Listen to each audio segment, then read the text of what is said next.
Now, let's also look at the United Nations General Assembly. This seems to be the biggest event internationally that engages people. And looking at the president's speech at Hunger, where he acknowledged the contribution of 200 armored vehicles from the Jordan government.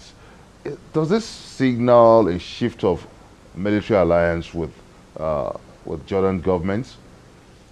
Maybe that is your understanding. But remember that since the coming of this administration, Mr. President has been going around. He has met with G7, he has met with so many other countries, and we have so many MOUs with many countries that are willing to assist us. We have signed MOU with Italy, we have signed MOU with France, we have gone to Sudan, I've been to Egypt. All these are countries that are willing to assist.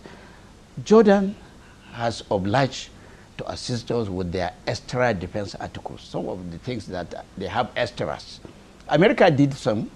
They gave us some mine-resistant vehicles in the past. So it's not any going to the Arab or going. We have received so many assistance from different countries. The like Chad Basin Commission, even the EU also gave some assistance. So also with Great Britain, so many countries. Now with President Muhammadu Buhari singling out the Jordan government and acknowledging it internationally at such level, isn't that symbolic? Mr. President's speech captured all Africa. Like I said during my contribution there when they asked me, Mr. President made speech as an African, as President of Africa, not only Nigeria, whereby all the problems in the world, he offered solution, like that of Korea, whereby he offered a peaceful negotiation instead of going frontal. So it has honestly nothing to do with our alliance with Jordan. It's like so many other countries are willing to assist. So also with Saudi Arabia. They also intended to assist because of this coalition. America was there.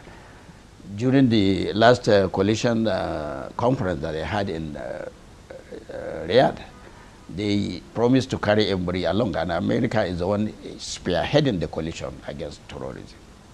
Now, it's been alleged that the federal government is politicizing the tackling of the herdsmen crisis in the country. Herdsmen, do they have an organization?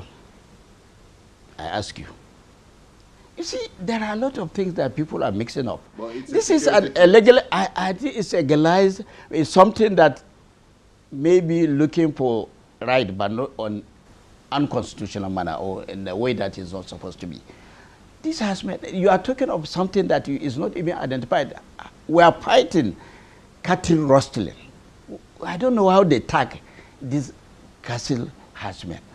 There are a lot of, in fact, there are places that we discover that people dress in Fulani dress to go and fight so that they will be tagged as Fulani herdsmen.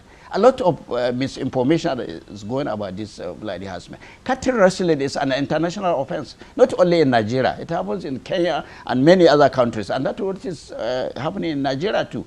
They only tag these cattle herdsmen from nowhere. And I believe any organization or any group that is illegal, that is going through, bring security threat to our nation, will be handled squarely.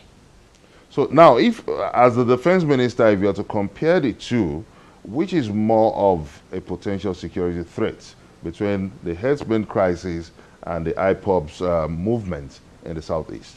You see, this is a group or an organization. I told you, there are two different things. This one is just people that go about their normal businesses. Maybe some of them there are armed robbers in the among them, or go on to rob or to steal cows, what do we call cow facility. As I'm talking to you in Anambra, they were caught and they blocked road, and they were attended to.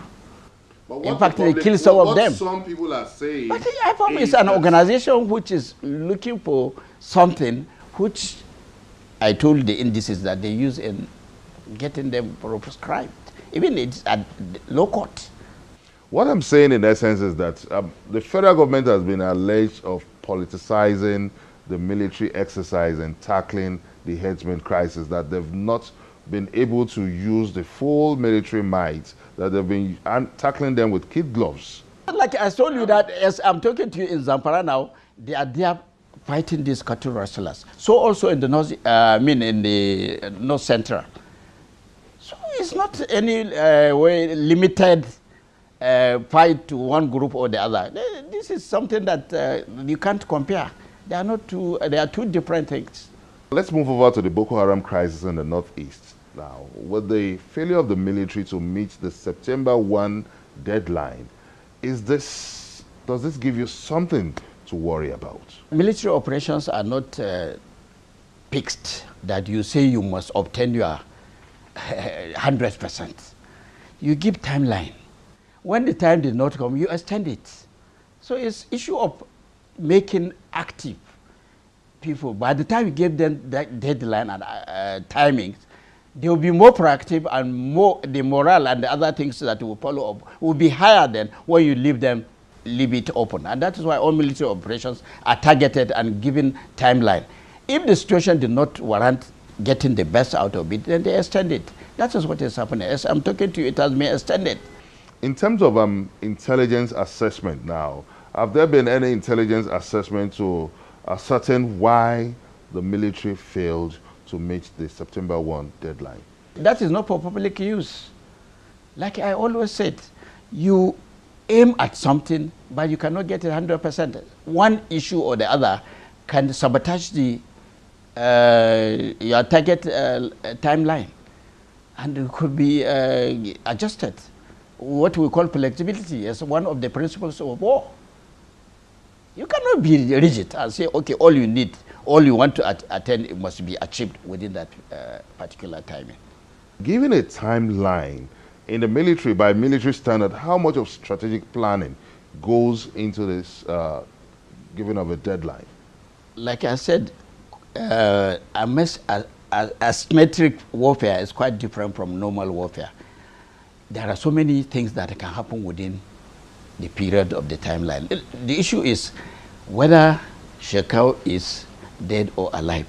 One day it will be discovered, because there could be so many Shekau.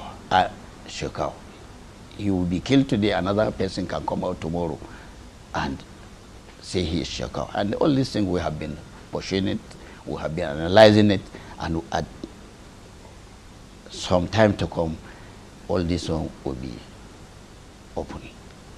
Now, there's a big question that has been going around. I'm taking you back to the IPOB issue, and that's the question of the whereabouts of the IPOB leader, Nnamdi Kanu.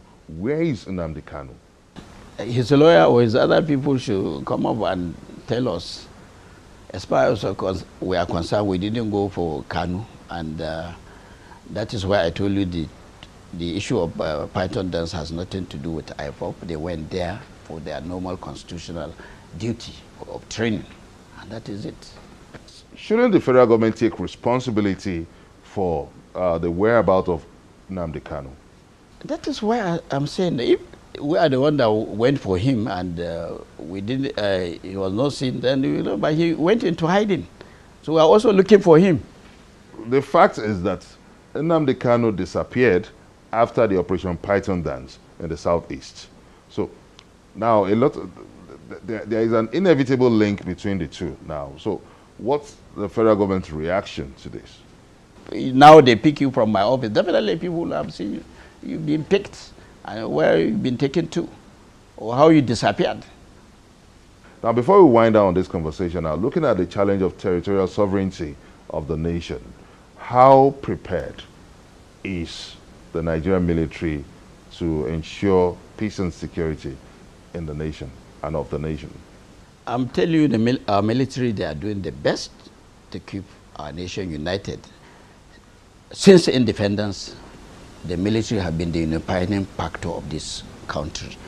And I assure you, our military is one of the best in Africa and one of the best in the whole world. We've been doing our constitutional role assigned to us, assigned to them, and I assure you, no individual or no group will stabilize this nation when our armed forces are alive. The Honorable Minister of Defense, Brigadier General Mohammed Mansour Dan Ali, thank you so much for making our time to be part of this episode of Question Time. Thank you very much. Thank you very much, and you are welcome always. Thank you. And that's it on this episode of Question Time. What's your take on the Operation Python Dance in the Southeast by the Nigerian military? Send us a comment on our social media platforms. Join us next week for a fresh episode of the show.